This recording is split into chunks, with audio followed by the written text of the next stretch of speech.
男人身受重伤，命悬一线，一只脚早已踏入了鬼门关。医生只是用验钞机在伤口处反复的照射，伤口竟以肉眼可见的速度愈合。而这对 V 星人来说只不过是小试牛刀，他们甚至可以预测人类在未来会得的疾病，彻底将病痛扼杀在摇篮里。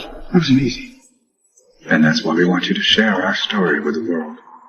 可拥有先进科技的 V 星人并没有占领地球，反倒是委曲求全讨好人类，只为拿到可以留在地球的合法签证。绝大多数人被 V 星人的演技蒙蔽了双眼，唯独少数有信仰的反叛人群知道在表象的背后似乎隐藏着更大更险恶的阴谋。他们逐渐发现，每个在母舱治疗过的人都会被 V 星人注射一种叫 R6 的疫苗。通过老黑提供的线索，很快就找到研发博士的信息，随后就埋伏在他下班的必经之路上。但老黑却将枪口对准了自己，原来是虚惊一场。他是为了击中准备反击的 V 星人。在老黑审问的过程中，对方趁他不注意突然吃下了药丸，转眼间他就开始发生自燃。其实每个 V 星人都会随身携带一粒自杀胶囊，不过老黑和对方的交谈让艾丽发现一个秘密。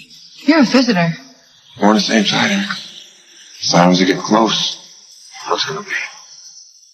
老黑是 V 星人当中反对安娜的一派，而像这样的 V 星人还不在少数，他们号称是第5纵队。与此同时，之前被艾丽杀死的 V 星人，他不仅被复活，还恢复了记忆。如果他说出艾丽在暗中调查他们的事，安娜必定会杀人灭口。不过母舰上的医疗队长也是第5纵队的成员，在没有败露前给卧底注射了安乐死。得知卧底已死的安娜气得直接暴走，以所有医疗人员的性命作为筹码，威胁凶手自己主动站出来承认。医疗队长想站出来时，却被另一个队友抢先顶包，因为保住医疗队长，对第5纵队接下来的计划更加有用。